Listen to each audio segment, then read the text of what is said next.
Bretton Woods, Forging the World Bank, 1944.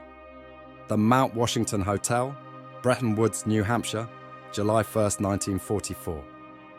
The Mount Washington Hotel, nestled in the picturesque White Mountains, becomes the stage for one of the most significant gatherings in history. Delegates from 44 nations converge for the United Nations Monetary and Financial Conference, or as it would be famously known, the Bretton Woods Conference. The aftermath of World War II.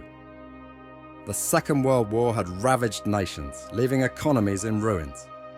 As the smoke of battle cleared, the global community faced the daunting task of rebuilding.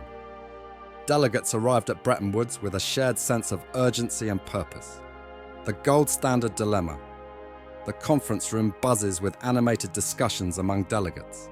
Delegate 1, frustrated.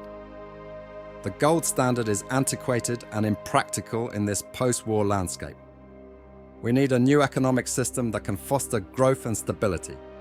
Delegate 2, nodding. But what kind of system? How do we ensure it benefits all nations, not just the powerful few? Crafting the World Bank. Intense debates. The delegates engage in heated debates about the structure and purpose of the proposed World Bank. Delegate 3, passionate. We need an institution that can provide financial assistance to war-torn countries, promoting reconstruction and development. Delegate 4, cautious. Yet, we must establish checks and balances to ensure accountability. We cannot afford to repeat the mistakes of the past. The visionaries. Key figures like Harry Dexter White and John Maynard Keynes emerge as leaders in the negotiations. Keynes, assertive. The World Bank must focus on long-term development projects, providing capital to build infrastructure and foster economic growth. White, nodding. We can structure it as a cooperative, where member countries contribute and participate in decision-making. It must be a force for good. The birth of the International Monetary Fund. Stabilizing global finances.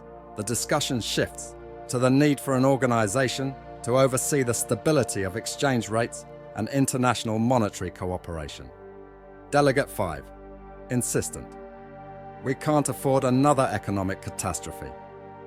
The International Monetary Fund should ensure stability by monitoring and facilitating exchange rate adjustments. Finalizing the agreements. Delegates work tirelessly to finalize the agreements. The atmosphere is tense but focused.